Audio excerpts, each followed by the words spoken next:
ওকে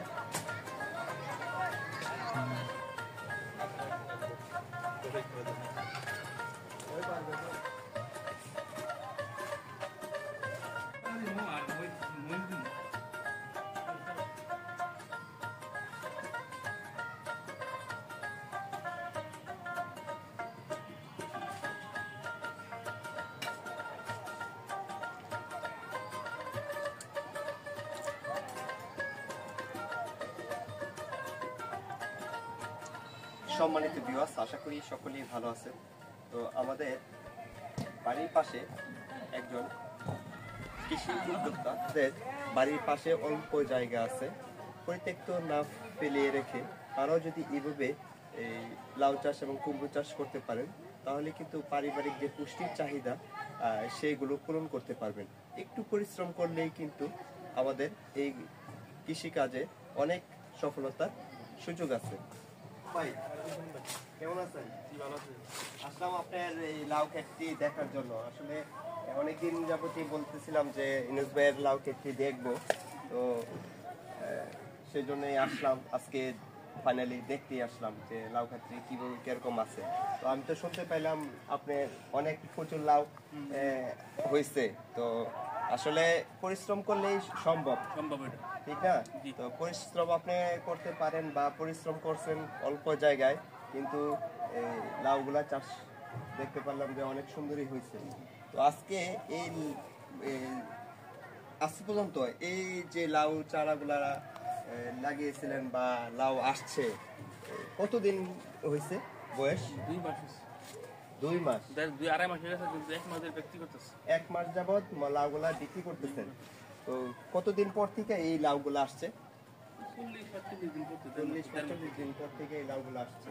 তো আমরা তো শুনি যে মাইকিং করে যে বাজারে বিক্রি করে লাউ চারা ইয়াগুলা বিসিগুলা, যে হাজারি লাউ বলে একটা কথা। তো এইটা কি আসলে হাজারি লাউ এর বীজ নাকি? না জি না, এটা হচ্ছে আপনার লাল তীরের ডাইনা আছে। লাল তীর ডাইনা, ডাইনা। ওই বীজটা এটা। আচ্ছা আচ্ছা। এই বীজটা লাগানোর পর থেকে আপনি যত্ন করার পরে 40 দিন পর থেকে এই লাউগুলা আসা শুরু হয়েছে। এখন বিক্রি করতেছেন কিরকম? দৈনিক 10-15 টাকা নন। দৈনিক 10 থেকে 15 টাকা লাউ বিক্রি করে। তো মোটামুটি মনে হয় 500-700 টাকা লাউ বিক্রি করতে পারেন। রেটটা কম, 50 টাকা, 40 টাকা, 50 টাকা। আচ্ছা আচ্ছা।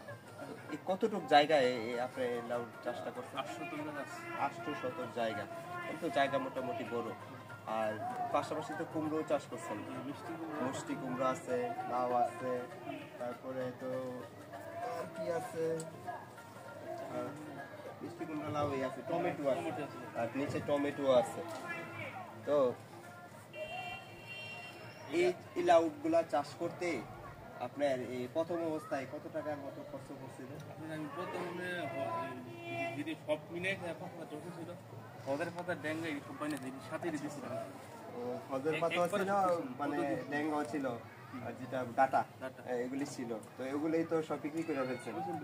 তারপর থেকে লাউগুলা ওই জারের মাধ্যমে উপরে উঠাই দিচ্ছেন।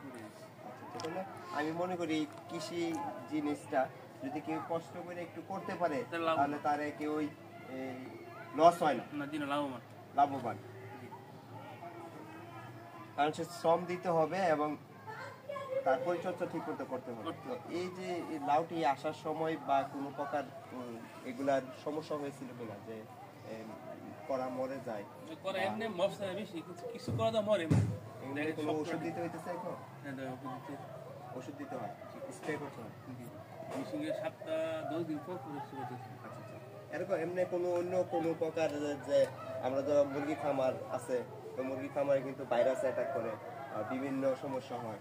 তো এইগুলি ক্ষেত্রে লাউ চাষে বা বিভিন্ন সবজি চাষে কোনো সমস্যা হয় কিনা? হয়, কিন্তু আমার এবছর হয়েছে। আচ্ছা আচ্ছা, না হলে তো ভালো। এবছরে জৈব সার দিছি, এই কারণে এটা দেখা দিচ্ছি। জৈব সার দিচ্ছি। আর এমনি কোনো ইউরিয়া সার টার ব্যবহার করছি? এবারে ইউরিয়া ব্যবহার করছি, হালকা কিছুদিন আগে 1 কেজি সার এনে দিচ্ছি। হ্যাঁ, ইউরিয়া সার ব্যবহার করছি, শুধু জৈব সার যেটা ব্যবহার করছি। আচ্ছা আচ্ছা। তো আসলে অনেক সুন্দর হয়েছে আপনার লাউ ক্ষেতটি। তো যারা বাণিজ্যিকভাবে যদি কেউ অল্প জায়গাতে বা একটু বেশি জায়গাতে করতে চায় তাহলে কি আসলে আরো লাভবান হওয়ার সম্ভাবনা আছে? অবশ্যই লাভবান সম্ভাবনা আছে। এটা তো আপনার যদি কোনো নষ্ট না হয় তাহলে আপনার এটা লাভই, বা আপনার হাসপাতালে কোনো জিনিস নেই, লাভবান। তো ঠিক আছে, ইরোজ ভাই ভালো থাকবেন। একটা লাউ ক্ষেত্রে দেখলাম, খুব ভালো লাগলো।